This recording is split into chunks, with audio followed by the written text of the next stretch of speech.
Hi all, welcome to football arena. Brazilian ഫുട്ബോളിൽ ഇപ്പോൾ ഏറ്റവും കൂടുതൽ ചർച്ച ചെയ്യപ്പെടുന്ന വിഷയം അത് നെയ്മർ ജൂനിയർ തന്നെയാണ്.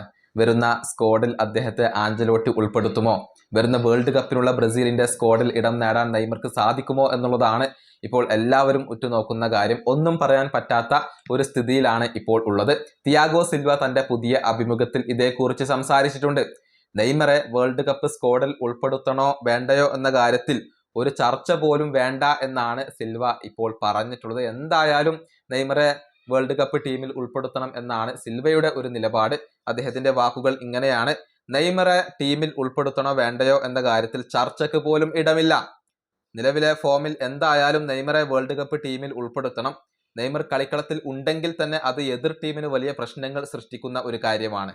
ഇതാണ് തിയാഗോ സിൽവ തന്റെ പുതിയ അഭിമുഖത്തിൽ പറഞ്ഞിട്ടുള്ളത്.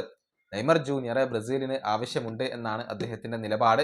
പക്ഷേ കാർലോ ആഞ്ചലോട്ടി ഇപ്പോഴും ഒരു അന്തിമ തീരുമാനം എടുത്തിട്ടില്ല. ഫിറ്റ്നസ് ആണ് പ്രശ്നം.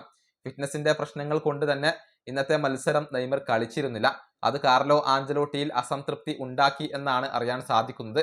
ഏതായാലും വരുന്ന 16-ാം തീയതി ആഞ്ചലോട്ടി സ്ക്വാഡ് പ്രഖ്യാപിക്കും. അതിൽ നെയ്മർ ഉണ്ടാകുമോ എന്നുള്ളതാണ് ഇപ്പോൾ ഉത്തരം കിട്ടാത്ത ഒരു ചോദ്യമായി കൊണ്ട് അവശേഷിക്കുന്നത്. ഈ വീഡിയോ അവസാനിപ്പിക്കുന്നു. അടുത്തൊരു വീഡിയോ കൊണ്ടും കാണാം.